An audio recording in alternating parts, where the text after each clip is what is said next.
My name is Azure Wilson, 35, a financial advisor who moved back home after my divorce.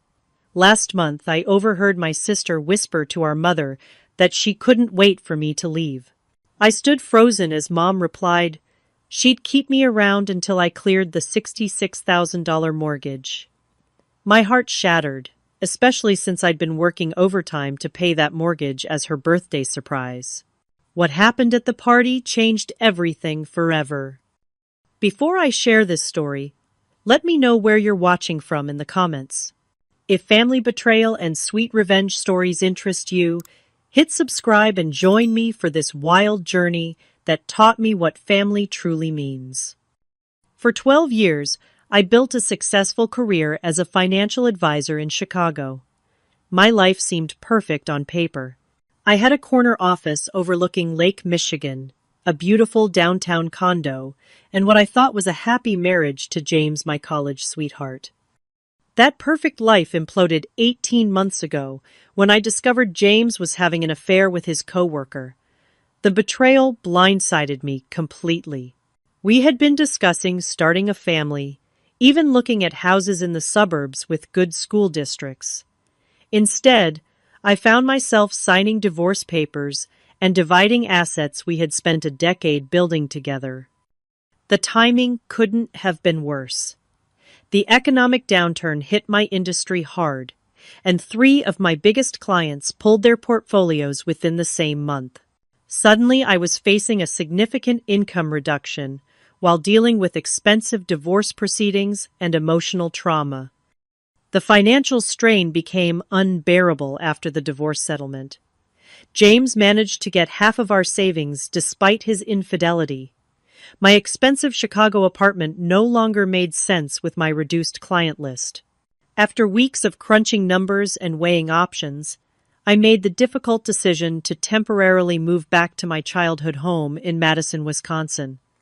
When I first arrived with my 2 suitcases and laptop, my mother Margaret greeted me with open arms.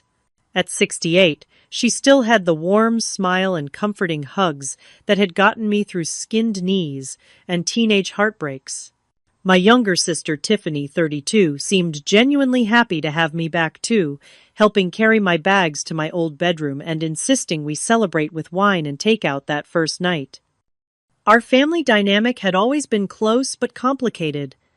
Dad died when I was 15 and Tiffany was 12, leaving Mom to raise us alone on a teacher's salary.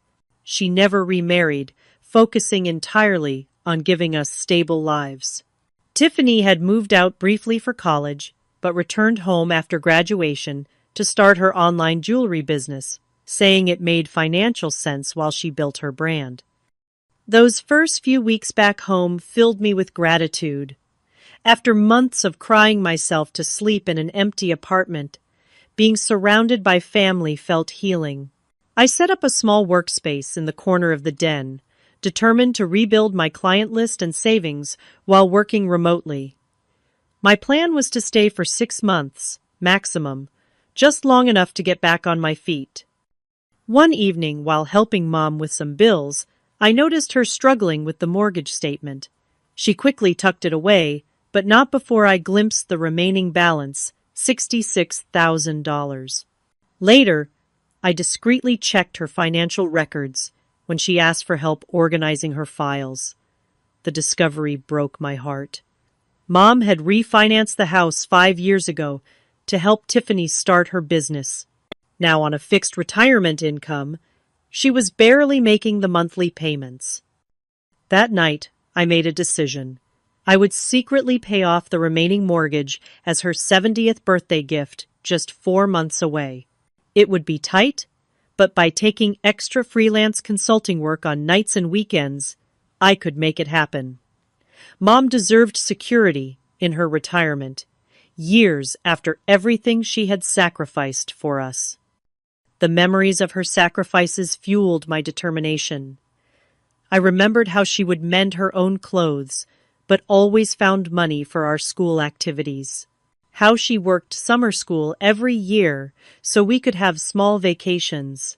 How she never once complained about the long hours or tight budget instead creating traditions like homemade pizza Fridays that made us feel rich in ways money couldn't measure. For the first 3 months, our living arrangement seemed harmonious. We developed an easy routine sharing cooking responsibilities and household expenses. I contributed significantly more than my fair share, hoping to ease Mom's financial burden without making it obvious. Sunday night family movie selections sometimes sparked friendly debates, but mostly we enjoyed rediscovering our family bonds. Tiffany and I even collaborated on a few projects, her creative eye complementing my financial expertise as I helped her streamline her business accounting. Looking back, I realize I wanted so badly to believe in this family harmony that I missed the warning signs hiding in plain sight.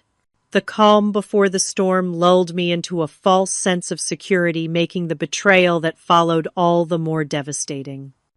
Around the 3-month mark, subtle changes began disrupting our family harmony. The shift was almost imperceptible at first, like a slight drop in temperature you only notice when you start shivering. Tiffany started making comments during dinner about my living situation, being just until you get back on your feet, right?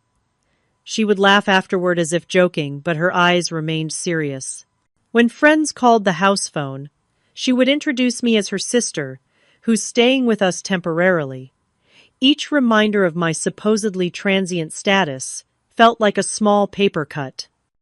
Then I began noticing items in my bedroom being moved or simply disappearing. My favorite coffee mug mysteriously relocated to the back of the cupboard. The throw blanket I brought from Chicago would appear in the living room without my moving it. When I mentioned these oddities, Tiffany would casually say, "Oh, I just borrowed it," without acknowledging the boundary crossing. Family gatherings became another battleground. Twice I came home to find Mom and Tiffany dressed up heading out the door to meet our cousins or aunts. "Oh, we thought you'd be working late again," they'd say, when I asked about not being included. It was just a last-minute thing. Yet social media posts showed these events had been planned for weeks. One evening, while working late in the den, I overheard Tiffany on the phone with her friend Brooke. "It's like an invasion of privacy," she complained, not realizing I could hear every word. "She's everywhere in the house." Mom and I had a routine before she showed up. The words stung, especially since I'd been making every effort to be considerate of their space. Mom's behavior changed too. She became quieter during family dinners, often avoiding eye contact when Tiffany made her subtle digs about my presence. When I helped with dishes afterward and tried discussing the growing tension, Mom would pat my hand and say, "You're imagining things, sweetheart. Everything's fine." Her dismissal of my concerns felt like a betrayal of its own. The situation worsened when I ran into my cousin Janet at the grocery store. Her awkward greeting prompted me to suggest coffee, where she reluctantly admitted that Tiffany had been telling family members I had nowhere else to go and was taking advantage of Mom's generosity. According to the family grapevine, I was a financial failure living off my mother rather than a daughter temporarily regrouping while still managing my own career. Tiffany's boyfriend Travis started appearing more frequently, often making uncomfortable jokes at my expense. So moving on to greener pastures soon, he'd ask while helping himself to dinner in our kitchen. "Tiff says, you're really making progress saving up." His knowing smirk made it clear they discussed my departure regularly. One Tuesday morning, I came downstairs to find Tiffany rearranging the den where I had set up my workspace. "Mom agreed I need more space for inventory," she announced, without looking up. "You can work at the kitchen table during business hours." Just like that, my professional space was eliminated without discussion. The whispered conversations became a regular occurrence. I would enter rooms to find Mom and Tiffany huddled together, their discussion halting abruptly when they noticed me. Their guilty expressions made it obvious I was the topic, but neither would admit it when confronted. My mail began disappearing, or appearing mysteriously opened. Twice I caught Tiffany answering my phone calls, telling clients I was unavailable for the foreseeable future. When confronted, she claimed she thought the calls were for her jewelry business, though my separate business line made that excuse implausible. The kitchen became another territorial battleground. Previously, I had enjoyed cooking for all of us, but suddenly, Tiffany insisted on meal planning without my input. Mom's on a special diet, she'd claim, though. Mom looked confused by this news.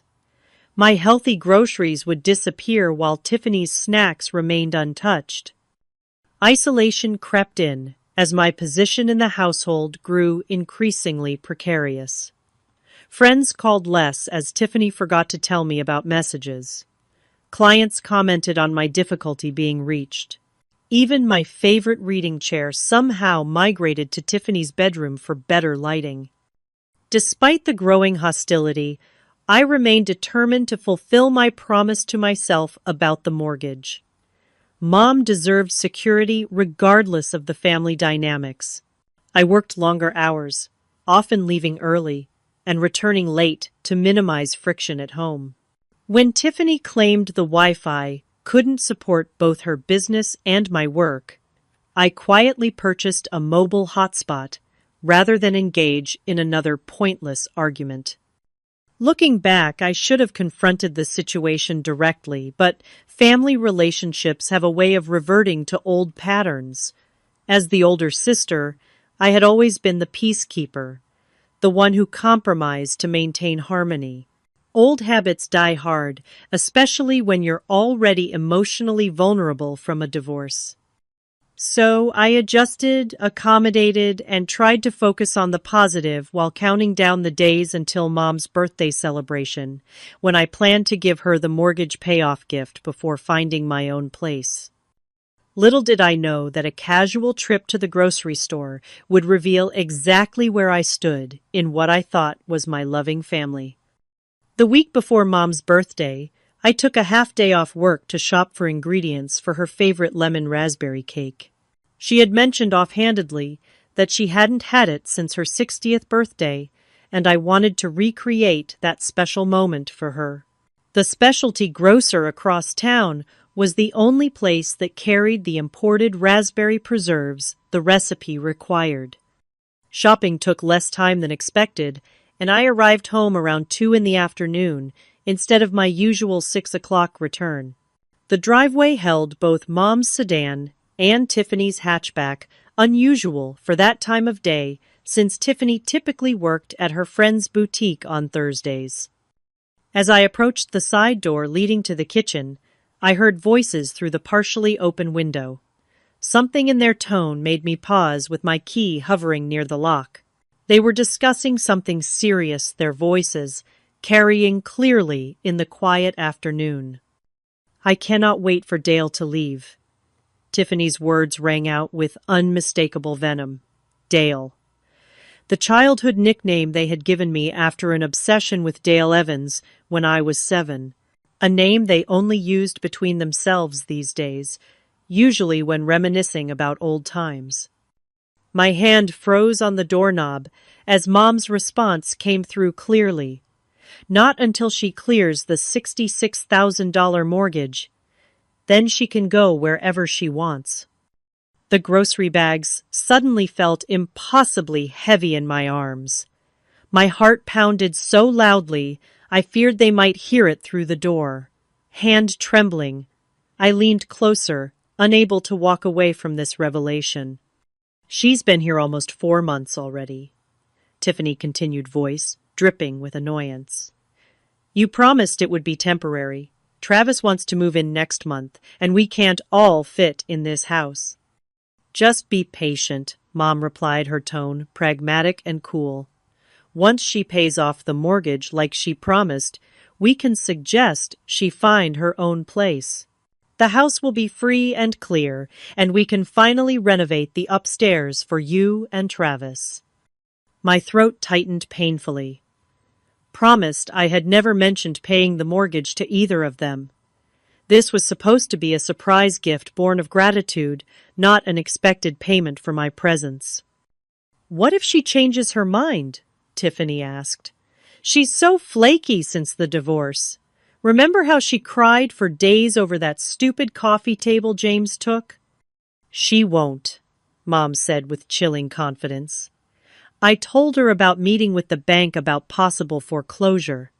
Complete fabrication, of course, but you should have seen her face. She offered to help right away, just like I knew she would, always trying to be the perfect daughter.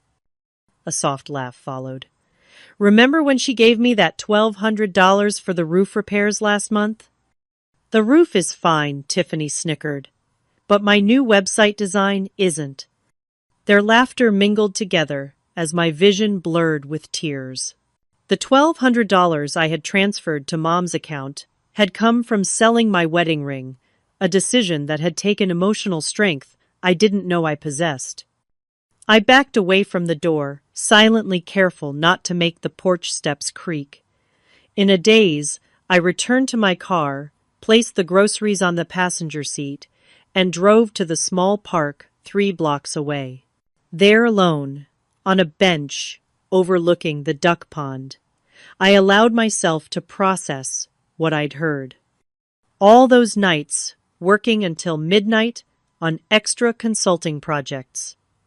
The weekends spent on freelance work rather than rebuilding my social life. The careful budgeting and sacrifice eating ramen noodles for lunch so I could put aside more for the mortgage fund. All while they plotted behind my back, seeing me not as family, but as a convenient source of financial support. Sleep eluded me that night. I lay awake reviewing the past months through this new painful lens. The strange comments, the territorial behavior, the whispered conversations, all made perfect sense now. I wasn't a daughter or sister coming home during a difficult transition. I was a temporary inconvenience with a useful bank account. The childhood nickname stung particularly deep. Dale had been a term of endearment once from the period when Tiffany followed me everywhere wanting to be just like her big sister. Now it was used as a punchline in their private joke about exploiting my vulnerability. Around 3 a.m, my hurt began crystallizing into something harder and more focused. The memory of Mom's birthday plans shifted in my mind. I had intended the mortgage payoff to be a loving gift with no strings attached. Now I saw it as an opportunity for something else entirely. Throughout my career, I had counseled clients through difficult financial decisions, always emphasizing the importance of emotional detachment when making major money moves. The irony wasn't lost on me, as I lay there plotting a financial strategy born entirely from emotional wounds. By dawn, I had a plan forming. I would not confront them immediately. Instead, I would gather information, confirm my suspicions, and prepare a response that would ensure I never found myself in such a vulnerable position again. The financial advisor in me knew that knowledge was power, especially when dealing with people who had already proven themselves untrustworthy. The next morning, I came downstairs with a carefully composed smile, accepting Mom's offered coffee with practiced ease. When Tiffany asked about my plans for the day, I mentioned a client meeting that would keep me out until evening. "Don't forget, we need to finalize the guest list for Mom's birthday," she reminded me, her concerned expression so convincing it would have fooled me just 24 hours earlier. "Wouldn't miss it for the world," I replied, meeting her eyes steadily. "I have something really special planned." Neither of them seemed to notice the slight edge in my voice or the new resolve in my posture. They had underestimated me for months. Now that would work to my advantage, as I prepared to show them exactly who they were dealing with. The next morning, I waited until both Mom and Tiffany left for their Thursday routines. Mom had her weekly bridge game, while Tiffany supposedly had inventory duty at her friend's boutique. With the house empty, I began my investigation in earnest. Our family computer sat in the corner of the living room, primarily used by Mom for recipes and email. Tiffany had her own laptop, but I knew she occasionally used the family computer when hers was charging. Neither of them were particularly tech-savvy, which worked to my advantage now. The password hadn't changed since my teenage years butterscotch, one after Mom's first cat.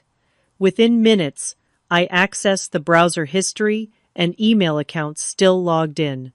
What I found confirmed my worst suspicions and revealed even more betrayal than I'd imagined.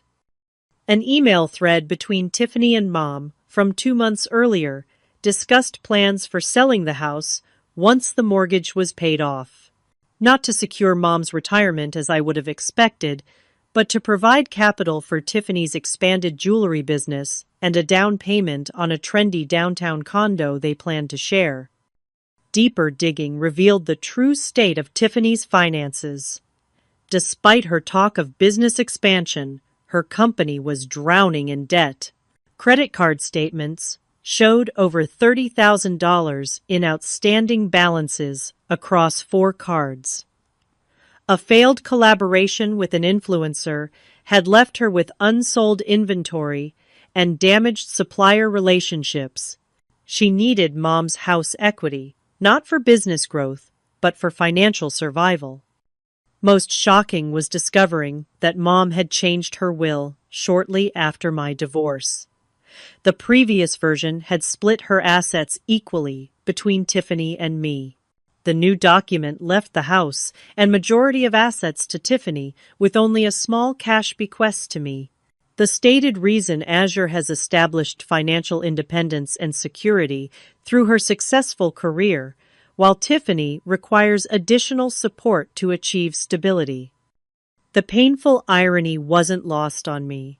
My success had effectively disqualified me from family support when I needed it most, while Tiffany's financial irresponsibility was rewarded with greater inheritance. In a folder labeled Retirement Options, I found brochures for Florida retirement communities with notes about using house proceeds for the down payment. This directly contradicted Mom's claims about wanting to stay in her home of 40 years. The retirement community brochures were dated just weeks after I moved back home, suggesting my return had accelerated their plans rather than initiated them. The true depth of the betrayal became clear when I found emails to various family members. Mom and Tiffany had systematically painted me as a financial burden, claiming I contributed nothing to household expenses while demanding emotional support. Aunt Carol had been told I was too fragile for family gatherings, explaining why I hadn't been invited to her grandson's graduation party. Needing professional advice, I called Jordan, a former colleague who specialized in real estate law.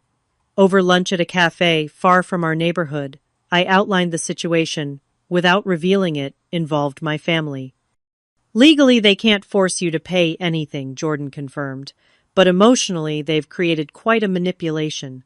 I'd recommend documenting everything before confronting them. Following her advice, I visited the mortgage company directly.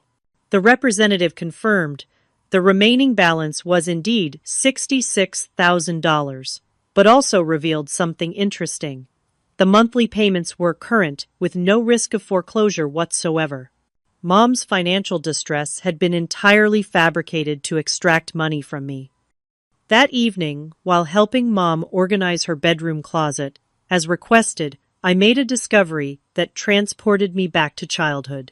Hidden beneath winter blankets was Tiffany's old diary, apparently recently used, given the fresh entries. My sister had always been predictable, using the same hiding places for decades. Ethical considerations briefly crossed my mind before I opened it, but self-preservation won out. Inside, page after page documented Tiffany's long-standing jealousy and resentment. Azure always has to be the perfect one. One recent entry read, "Perfect job, perfect apartment, perfect life." Now she's here playing perfect daughter again, but Mom doesn't need to know I'm making sure this visit stays temporary. Entries dating back, months before my return, revealed Tiffany had convinced Mom that I would use them for temporary housing and emotional support, then abandon them again for my fancy city life. She had deliberately poisoned the well before I ever set foot back home. The final piece of the puzzle fell into place when I discovered Tiffany's conversations with Travis about moving in. They planned to convert my childhood bedroom into a home office for his graphic design business. The timeline showed they had begun making these plans within weeks of my arrival, long before any reasonable person would have expected me to have recovered financially and emotionally from my divorce. Most disturbing was finding Mom's medical records in her desk drawer. The reading glasses prescription I'd helped her order last month was actually for early-stage macular degeneration, a condition she had hidden from me. She would need increasing support in coming years, yet planned to move to Florida with Tiffany, who could barely manage her own affairs. Armed with this knowledge, I spent an evening with my closest friend from high school, Taylor, who had remained in Madison. Over dinner at her apartment, safely away from prying ears, we strategized my approach to Mom's birthday revelation. "You can't just explode at a family gathering," Taylor cautioned. "You need to be strategic, maintain dignity, and ensure everyone understands exactly what happened." "I'm not planning a scene," I assured her. "Just a carefully orchestrated moment of truth." We spent hours refining my plan, preparing documentation, and practicing what I would say. By the time I returned home that night, I felt centered and prepared. The hurt remained a dull ache beneath my breastbone, but it no longer controlled my thinking. As I quietly entered the dark house, I heard Tiffany on the phone in the kitchen. "Just 2 more weeks," she was saying. "Once the mortgage is paid, we'll start dropping hints about how crowded the house feels. By Christmas, you'll be moved in, and she'll be gone." I smiled in the darkness, thinking of the surprise I had planned. Not the one they expected, but the one they deserved. The morning of Mom's 70th birthday dawned bright and clear, a perfect September Saturday. I had been up since 5, putting final touches on the lemon raspberry cake and arranging fresh flowers throughout the house. The dining room looked beautiful, with the antique table extended to accommodate all 15 guests expected for the celebration dinner. Family members began arriving around 4 in the afternoon. Aunt Carol brought her famous potato salad. Uncle Rick came bearing a case of Mom's favorite white wine, and cousins trickled in with gift bags and birthday cards. Each seemed momentarily surprised to see me still in residence, confirming that Tiffany's narrative about my imminent departure had circulated widely. Still getting settled in Madison Azure, Aunt Carol asked with a pointed glance at my car visible in the driveway. "Tiffany mentioned you were looking at apartments downtown." "My plans have evolved somewhat," I replied with a practiced smile. "All will become clear during dinner." Throughout the party preparations, Tiffany made numerous small, smug comments. "Azure the plates go. On the left," she corrected loudly as I set the table despite my correct placement. "Mom likes the candles in the center, not scattered like that," she added, moving my carefully arranged decorations. Each correction was designed to establish her authority in what she clearly viewed as her territory. I maintained my composure, focusing on the evening ahead rather than these petty power plays. The documentation I needed was securely stored in an elegant gift envelope alongside the mortgage payoff check. Everything was in place for the moment I had carefully orchestrated. The gift-giving portion of the evening came after appetizers but before the main course. Tiffany insisted on going first, presenting Mom with an expensive-looking gold bracelet. "I designed it myself," she announced to the assembled family. "Each charm represents a special moment in Mom's life." She proceeded to explain each symbol, ending with, "And I've left room to add more charms as we create new memories in our next chapter." The knowing look they exchanged made the subtext clear to me, if not to the others present. Various family members presented their gifts, from photo albums to gardening tools, each accompanied by warm wishes and reminiscences. Finally, it was my turn. I excused myself briefly to retrieve my envelope from the study. Dinner proceeded, with the usual family stories and casual conversations. I participated minimally, conserving my emotional energy for what was to come. When the plates were cleared and Mom's birthday cake was brought to the table, I knew my moment had arrived. Standing slowly, I lifted my champagne glass and gently tapped it with a spoon. The room fell silent as all eyes turned to me. Before we enjoy this wonderful cake, I began, my voice steady. Despite my pounding heart, I'd like to say a few words about family trust and the meaning of home. Mom's smile faltered slightly, a flicker of uncertainty crossing her face. Beside her, Tiffany shifted uncomfortably in her chair. When I returned home 4 months ago, I was at my lowest point, I continued. My marriage had ended, my career had suffered setbacks, and I needed a safe harbor to rebuild my life. I thought I had found that here, with the two people I trusted most in the world. The room remained silent, guests, sensing the undercurrent of tension beneath my measured words. I was so grateful for what I believed was unconditional support that I wanted to give something meaningful in return. When I discovered Mom's mortgage situation, I decided to pay off the remaining $66,000 as a birthday gift. Murmurs of appreciation rippled through the gathering. Mom's expression shifted between surprise and alarm, clearly wondering how much I knew about their plans.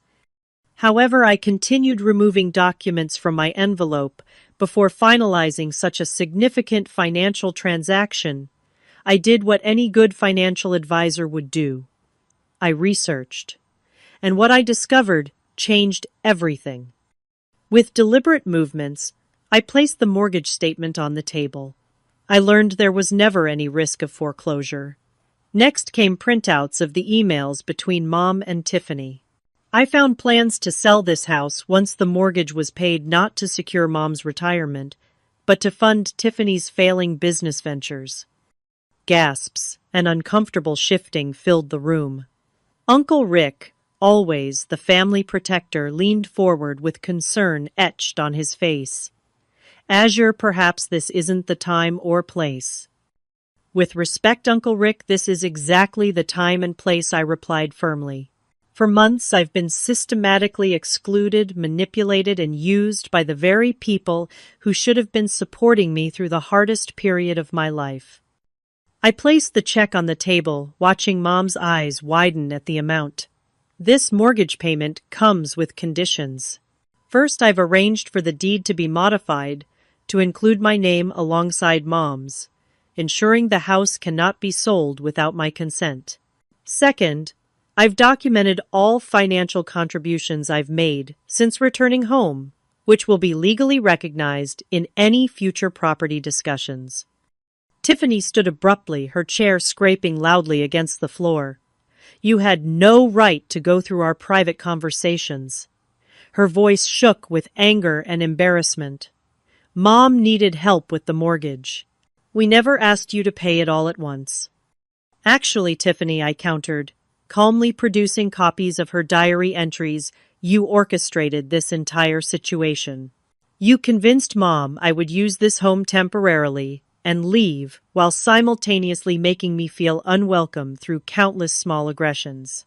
You intercepted my business calls, excluded me from family events, and systematically undermined my position in this family. The color drained from her face as she recognized her own words on the pages before me.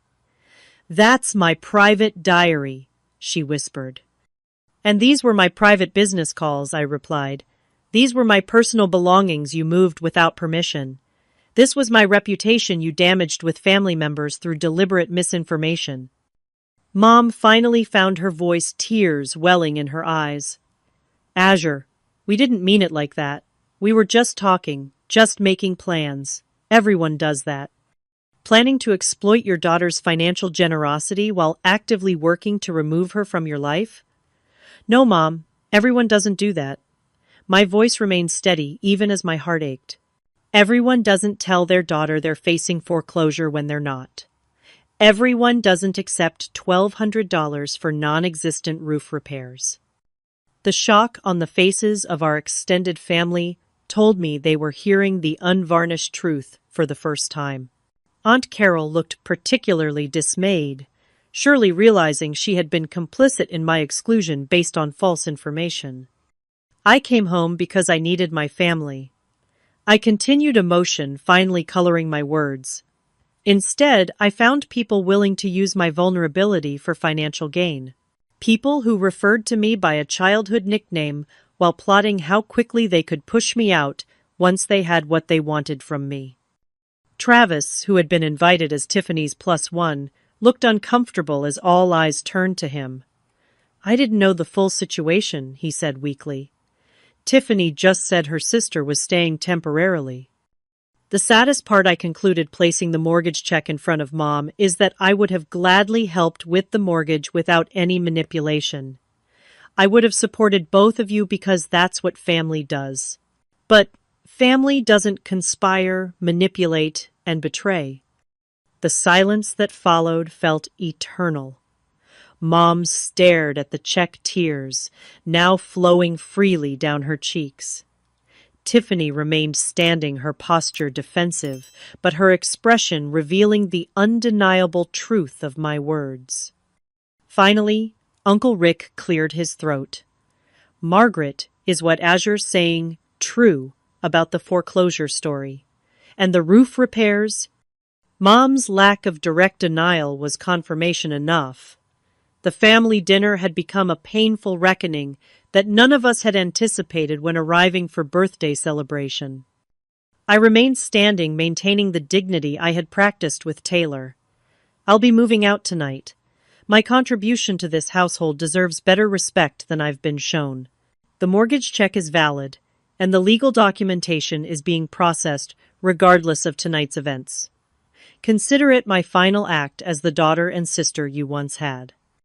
As family members exchanged uncomfortable glances, I gathered my documentation with steady hands. The truth had finally been spoken aloud, and despite the pain, I felt lighter than I had in months. The immediate aftermath of my birthday revelation unfolded exactly as one might expect. Tiffany stormed out of the dining room, slamming the door with enough force to rattle the family photos on the wall. Mom collapsed into tears, alternating between sobbing apologies and attempts to justify their behavior. "We were just talking," she kept repeating. "Everyone says things they don't mean sometimes." The extended family departed quickly, murmuring awkward goodbyes and avoiding eye contact. Only Janet, my mother's sister's daughter, lingered behind, helping clear dessert plates while the drama continued in the living room. "I had no idea," she whispered, as we loaded the dishwasher. "Tiffany told everyone you were barely contributing and taking advantage of your mom's generosity." "The opposite was true," I replied, my voice steady despite my exhaustion. "I've paid 70% of household expenses since arriving, not counting the additional funds they extracted through fake emergencies." Janet squeezed my shoulder gently. "My guest house is empty if you need a place tonight." That kindness nearly broke my carefully maintained composure. "Thank you," I managed, swallowing hard. I was planning to get a hotel, but a friendly face would be welcome right now. While Tiffany remained locked in her room upstairs, Mom finally approached me as I packed essential belongings. "You didn't have to embarrass us in front of everyone," she said, hovering in my doorway. "We could have discussed this privately." I continued folding clothes into my suitcase without looking up. "Like you discussed me privately, planning my exit while taking my money." "We didn't mean it like that," she insisted, the phrase becoming her mantra of denial. "You're twisting things. We were grateful you were helping with the mortgage." I finally met her gaze. "Mom, I have the emails where you specifically told Tiffany to be patient until I paid the mortgage. I have your text messages, About using the $1,200 I gave you for roof repairs to fund Tiffany's website. There's no twisting needed when I have your exact words. She had no response to that. As I zipped my suitcase and gathered my laptop bag, she asked in a small voice, "Will you ever forgive me?" "I don't know," I answered honestly. "Right now I need space to process being treated like an ATM by my own family." That night in Janet's comfortable guest house, I slept better than I had in months. The weight of pretending finally lifted from my shoulders. The next morning, text messages from family members began arriving. Most expressed shock at what they had witnessed and offered support. A few, clearly having heard Tiffany's version first, accused me of overreacting to normal family discussions. The family lines were being drawn. Over the following days, I focused on rebuilding rather than dwelling on betrayal. I contacted my professional network, explaining I was looking for a permanent residence and seeking new client opportunities in Madison. An old colleague connected me with Williams Financial, a boutique firm looking for an advisor with my expertise in sustainable investments. The interview went remarkably well, with an offer following just 2 days later. A week after the birthday revelation, I received a call from Aunt Carol. "I owe you an apology," she began, without preamble. "Tiffany told me you were too emotionally fragile for family gatherings. I should have reached out to you directly instead of accepting her assessment." These small reconciliations with extended family helped ease the pain, though the central wound remained raw. Mom left increasingly desperate voicemails, her explanations evolving from denial to minimization. "We were just brainstorming," options gave way to, "Everyone says things they regret sometimes," finally arriving at, "I was confused about the foreclosure situation myself." I maintained minimal contact, responding to texts with brief acknowledgments, but declining invitations to discuss things in person. Distance was providing clarity. I couldn't risk clouding with premature reconciliation attempts. Tiffany took a different approach, launching what amounted to a social media campaign, portraying herself as the victim of family discord. Vague posts about toxic family members who only appear when they need something appeared regularly, carefully worded to garner sympathy without revealing specifics that might contradict her narrative. Rather than engaging in this digital drama, I channeled my energy into professional growth. The new position at Williams Financial came with an office overlooking Lake Monona and a client list that aligned perfectly with my expertise. Within a month, I secured 2 major accounts through my existing network, establishing myself as a valuable addition to the firm. While apartment hunting, I received an unexpected call from Travis, Tiffany's boyfriend. "I wanted you to know. I've moved out," he began awkwardly, after what I learned at the birthday dinner. Well, it made me question a lot of things. He revealed that Tiffany had been consistently misrepresenting her financial situation to him, as well claiming business success while accumulating debt. "She had me convinced we'd be putting a down payment on a condo by Christmas," he said. When I asked where that money was coming from, given her credit card statements, I accidentally saw she admitted she was counting on your mother selling the house. This external validation of my discoveries provided an odd comfort. I wasn't crazy or oversensitive. The manipulation had been real and extended beyond just me. By the 2-month mark, I found a beautiful apartment in a converted historic building downtown. Floor-to-ceiling windows, exposed brick walls, and a balcony with a view of the Capitol building made it feel like a fresh start rather than a backup plan. I furnished it sparsely, but intentionally, each piece chosen to represent my new beginning rather than reminders of what I'd lost. Mom's attempts at reconciliation continued, growing more genuine as time passed. A hand-delivered letter acknowledged the deception about the foreclosure risk and roof repairs, though she maintained they had only been considering options regarding selling the house after the mortgage was paid. I read her words carefully, noting the continued minimization, but also recognizing the difficulty of fully admitting such deliberate betrayal. The mortgage had been legally processed, as planned, with my name added to the deed. The house couldn't be sold without my consent, providing security for Mom's retirement, regardless of our personal relationship status. 3 months after moving out, I received an unexpected professional recognition. Madison Business Monthly named me one of their 40 under 40 financial professionals to watch based on my innovative approach to sustainable investment strategies. The irony wasn't lost on me that my career was flourishing precisely when my family had expected me to be at my lowest point. The article brought unexpected closure to one aspect of the family drama. Mom called after seeing it, her voice carrying genuine pride for the first time since my return to Madison. "I always knew you would land on your feet," she said. "You've always been the strong one." "Strong doesn't mean invulnerable," I replied quietly. "Everyone needs support sometimes, especially from family."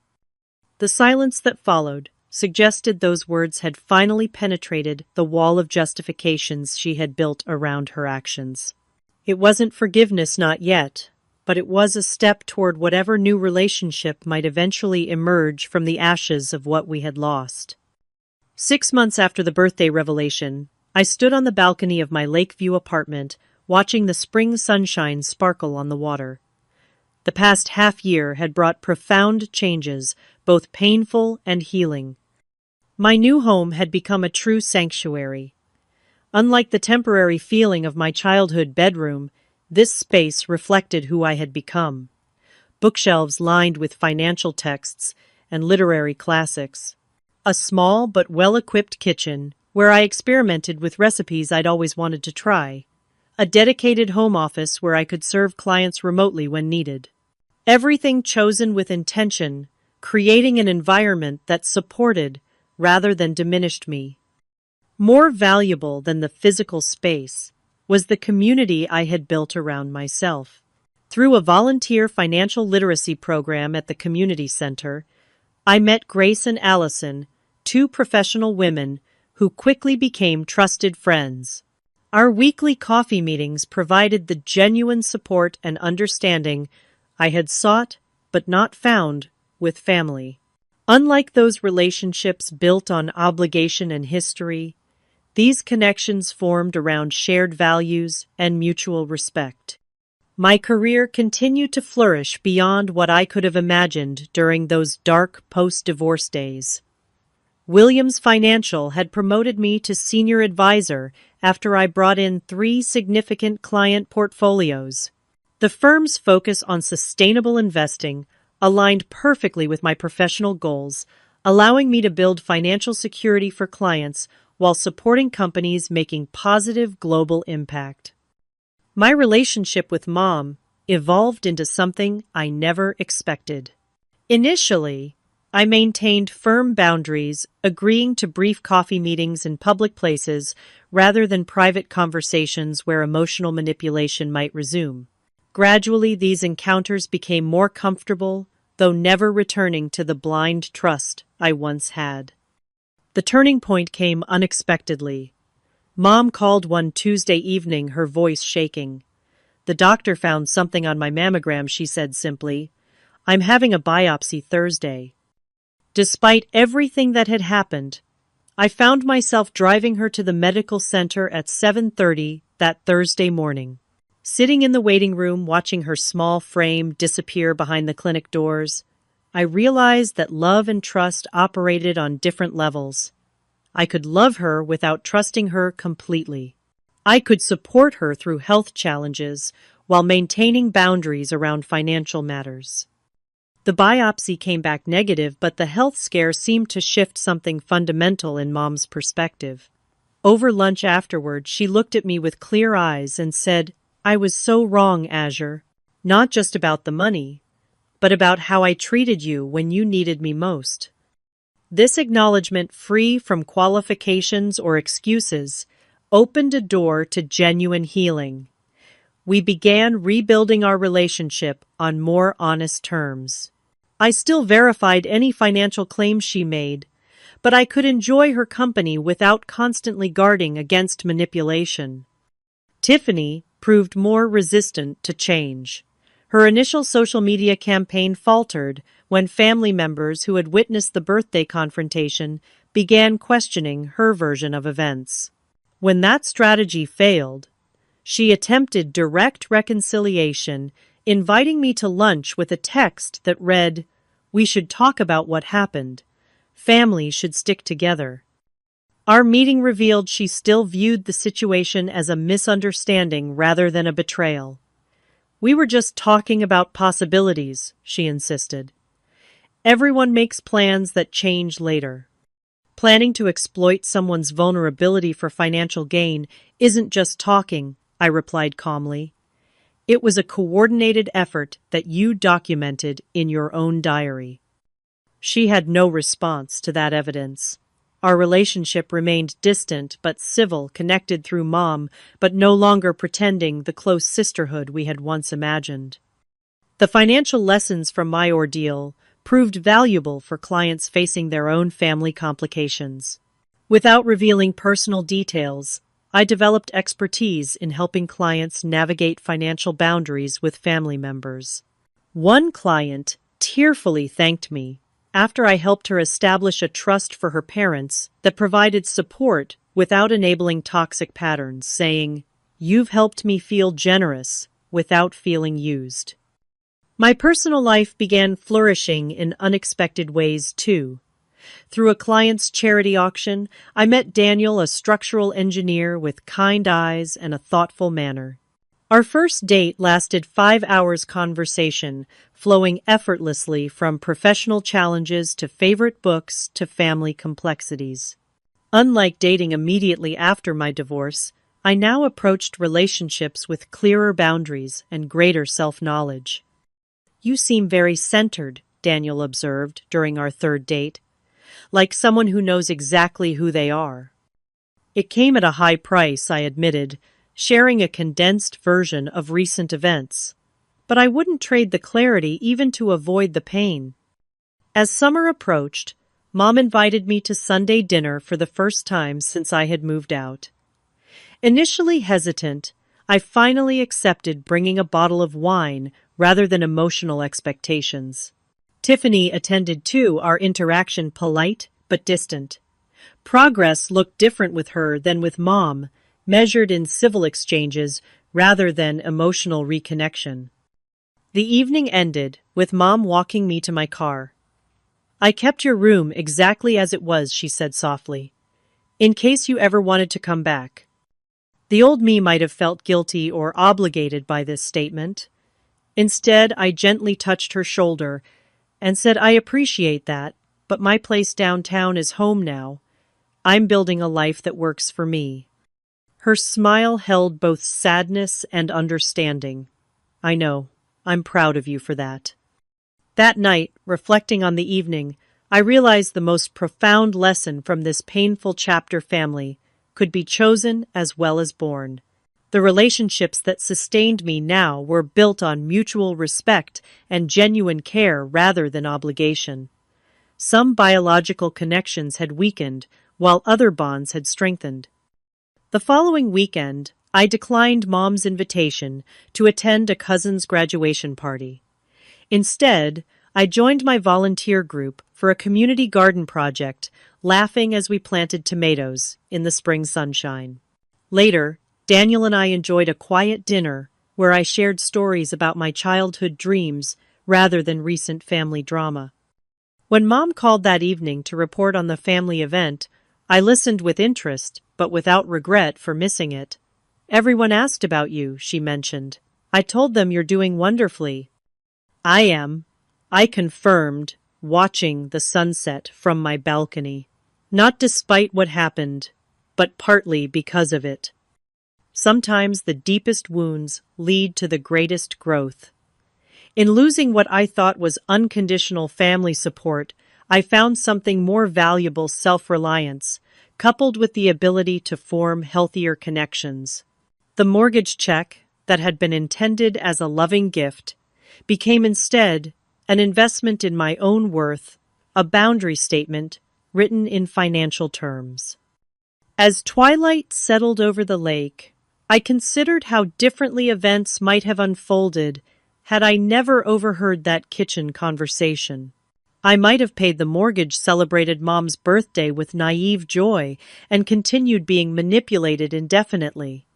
That accidental moment of truth, painful as it was, had set me free. Have you ever discovered someone wasn't who you thought they were? How did you rebuild your life after betrayal? Share your story in the comments below.